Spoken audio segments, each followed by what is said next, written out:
로마서 4장. 그러면 이 문제에 대해 우리 조상 아브라함이 발견한 것은 무엇이라고 말할 수 있겠습니까? 아브라함이 행위를 통해 의롭다 함을 얻었다면 그에게는 자랑할 것이 있었을 것입니다. 그러나 하나님 앞에서는 자랑할 것이 없습니다.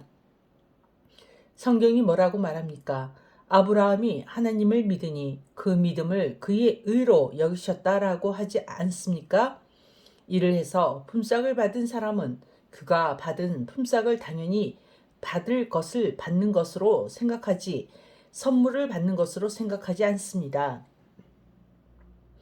그러나 이를 하지 않는데도 품삯을 받는 사람이 있다면 그가 경건하지 않은 사람을 의롭다고 여기는 하나님을 믿기 때문에 하나님께서 그의 믿음을 보시고 의롭다고 여기시는 것이 됩니다.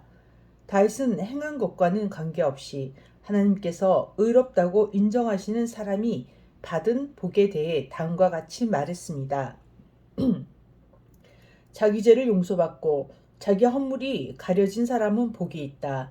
주님께서 죄 없다고 인정해 주는 사람은 복이 있다. 그렇다면 이 복이 할례를 받은 사람들에게만 내리는 것입니까? 아니면 할례를 받지 않은 사람들에게도 내리는 것입니까? 우리는 앞에서 아브라함의 믿음이 의로 여김을 받았다고 말했습니다. 어떤 상황에서 이런 일이 발생했습니까? 아브라함이 할례를 받은 뒤였습니까? 아니면 할례를 받기 전이었습니까? 아브라함이 의롭다함을 받은 것은 할례를 받는 후가 아니라 할례를 받기 전이었습니다. 아브라함은 할례를 받기 전에 믿음으로 의롭다함을 받았으며 그 표로서 할례를 받은 것입니다. 그러므로 아브라함은 할례를 받지 않고도 하나님을 믿는 모든 사람들이 의롭다 여김을 받을 수 있도록 모든 믿는 사람의 조상이 되었습니다.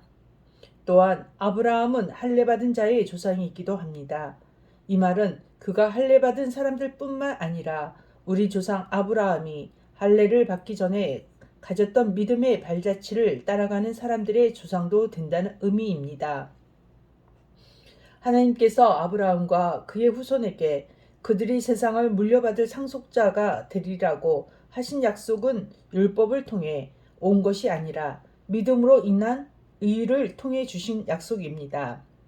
만일 율법을 지키는 사람이 상속자가 된다면 믿음은 쓸모가 없어지고 약속도 무용지물이 되고 말 것입니다. 율법은 하나님의 진노를 야기하지만 율법이 없다면 율법을 범하는 일도 없을 것입니다. 그러므로 하나님의 약속은 믿음을 통해 주어집니다. 이렇게 하신 것은 하나님께서 아브라함의 모든 자손에게 약속을 은혜로 주시기 위해서입니다. 모세의 율법 아래 사는 사람뿐만 아니라 우리 모두의 조상 아브라함처럼 믿음으로 사는 사람들 전부가 아브라함의 자손이 됩니다. 성경에 내가 너를 많은 민족의 조상으로 삼았다고 기록되어 있는 것처럼 아브라함은 그가 믿는 하나님 곧 죽은 사람도 살리시며 없는 것도 있게 하시는 하나님을 믿었습니다. 아브라함은 소망이 전혀 없었지만 하나님께서 내 자손이 이와 같이 많아질 것이다 라고 말씀하신 대로 자기가 많은 민족의 조상이 될 것을 믿고 소망하였습니다. 아브라함은 100살이나 되어 거의 죽은 사람이나 다름없게 되었고 사라도 나이가 많아 아기를 낳을 수 없다는 것을 알았지만 하나님을 믿는 믿음이 약해지지 않았습니다. 그는 하나님의 약속에 대해 불신하거나 의심하지 않고 오히려 그 약속을 굳게 믿어 하나님께 영광을 돌렸습니다. 아브라함은 하나님께서 친히 약속하신 것을 이루실 능력이 있다는 것을 확신했습니다. 이것이 바로 하나님께서 그 믿음을 그의 의로 여기셨다라고 말씀하신 이유입니다.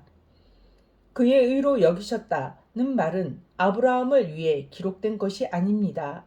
그 말은 우리 주 예수님을 죽은 자 가운데서 다시 살리신 분을 믿음으로 의롭다 함을 얻게 될 우리를 위해서도 기록되었습니다.